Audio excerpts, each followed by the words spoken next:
Hello, let's learn about how RHYTTAC provides technical assistance to grantees and how you can access our services. We know that the needs of providers change and evolve over time. This slide shows how we assess and prioritize grantee and youth needs with input from multiple sources. Some of these sources include research and literature reviews to understand best practices, the National Needs Assessment, where we hear directly from you, RHY grantees, RHYTTAC program data, RHYMIS, and all the event evaluations. And lastly, stakeholder input through our program network partners, the Youth Catalyst team, and the Action for Impact team. Next slide, please. A little bit more about the National Needs Assessment. This has come up a few times already, but essentially this assessment aims to identify the training needs for RHYTTAC grantee organizations and evaluate their experiences with current training and technical assistance that we offer at RHYTTAC. FISB uses the findings to set priorities for TTA in the upcoming year, ensure services align with grantee needs, and to improve outcomes for youth.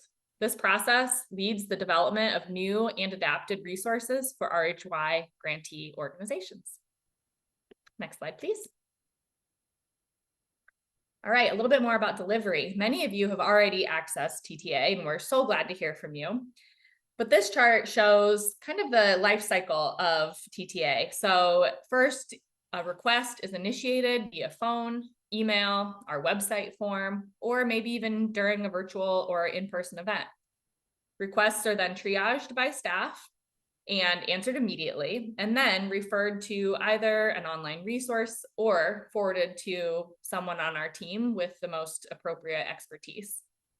Once the response is sent, it's tracked in our information management system to help us identify trends and emerging issues and inform future TTA efforts.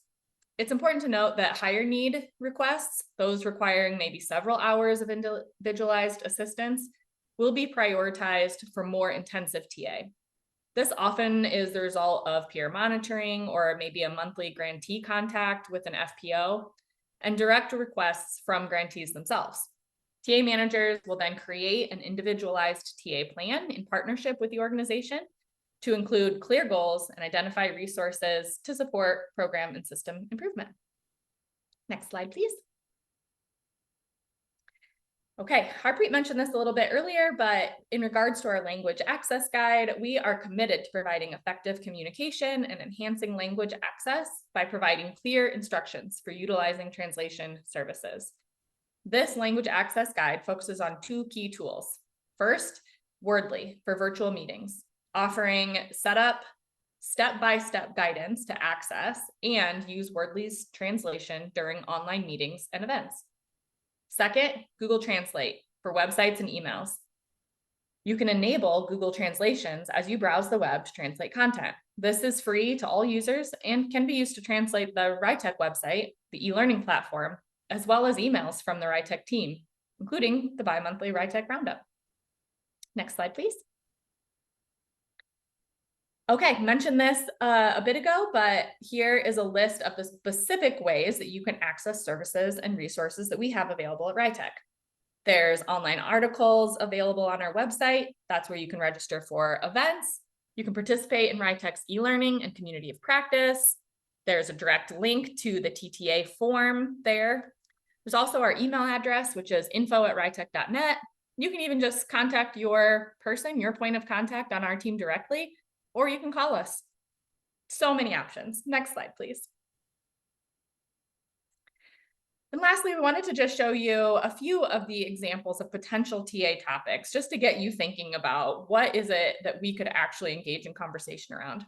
This is, of course, not an exhaustive list, but TA topics can include all sorts of RHY program development and implementation and evaluation. Some that we get a lot of requests around are youth leadership models, aftercare, outreach strategies, youth engagement, positive youth development, and even how to engage and build cross-system partnerships. So there's a lot that you have access to with our diverse team, and we can't wait to hear from you. So now I'm going to turn it over to my colleague, Regina. Thank you, Chandra.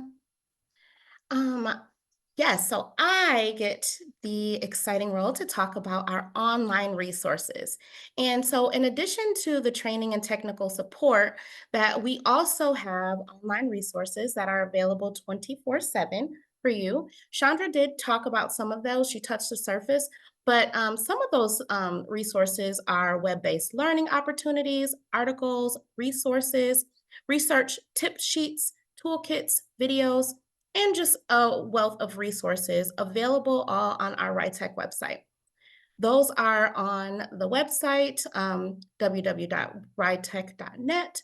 And also, I just want to note that currently we are reviewing our website and our resources and e-learning modules to ensure that they are in accordance with the recent executive orders and related guidance. And as a result, some of those pages and products may not be available, but we apologize for the inconvenience while we work to update those resources for you. And so thank you for the understanding and grace. Next, we're going to talk about our RHY resource page, webpage. So you can find the RHY resources page linked directly under the resource tab on our RHYTAC website.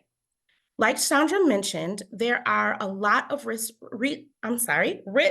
resources available on this page. I highly recommend that you check it out. You can find resources covering a broad range of topics such as education and employment, health and well being, nonprofit management, and that's just to name a few on the list. Thank you for listening and taking the time to learn.